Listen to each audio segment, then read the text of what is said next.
অনেকেরই ইচ্ছা জাগে ঠিক এই ধরনের একটি ভিডিও তৈরি করার জন্য, নিজের ছবি দিয়ে অথবা প্রিয় মানুষটির ছবিটা দিয়ে, কিন্তু পারছেন না। কিভাবে পারবেন? 3-4টা অ্যাপ্লিকেশন লাগে এ ধরনের ভিডিও রেডি করার জন্য, কিন্তু আজকে আপনাকে দেখাবো কিভাবে একটা অ্যাপ্লিকেশন দিয়েই এভাবে ভিডিও তৈরি করতে পারবেন।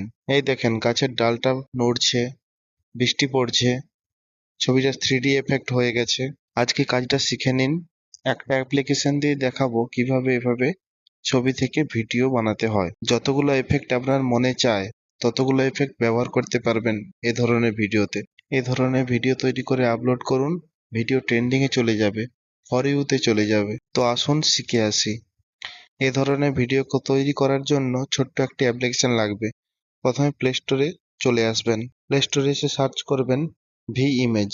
এই যে অ্যাপ্লিকেশনটা দেখছেন, এই অ্যাপ্লিকেশনটাই। ভালো করে এর ফটোটা দেখে নিন। এই অ্যাপ্লিকেশনটাই ডাউনলোড করবেন। আমার যেহেতু ডাউনলোড করা আছে তাই এটা আমি ওপেন করছি।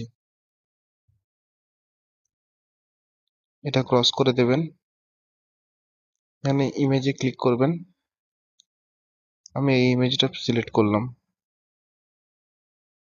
এবার দেখবেন এখানে এফেক্ট অপশন আছে, এফেক্ট অপশনে ক্লিক করবেন। ক্লিক করার পর এখানে দেখবেন, এই দেখুন, প্রথমে আমি একটা গাছের ছবি নিয়ে চলে এসে এটাকে বড় করতে পারবেন কি ছোট করতে পারবেন আপনার ইচ্ছা। এরপর এখানে নিচে টিক করে দেবেন। এবার চাইলে ছবিটাতে, এই গাছের ছবিটার কালারও চেঞ্জ করতে পারেন। এই অ্যাড নিউ সাইডে অ্যাডজাস্টমেন্ট আছে, এখানে ক্লিক করবেন।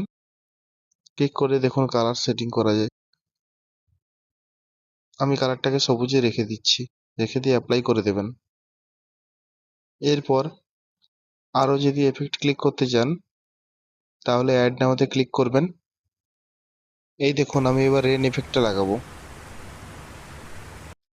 এবার টিক করে দেবেন এখানে। এবার এটাকে অ্যাডজাস্ট করে নেবেন।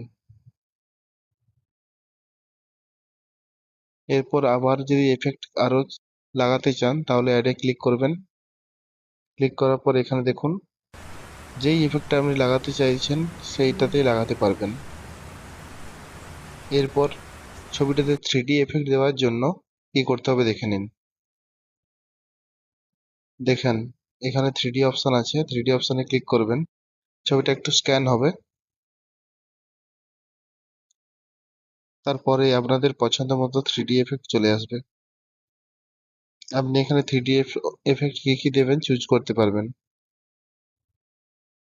আর আপনার মনের ইচ্ছা কি কি 3D দেবেন চুজ করতে পারবেন এখানে। যেমন দেখুন, আমি এই 3D অপশনটা ক্লিক করলাম। এরপর ব্যাক করে দেবেন।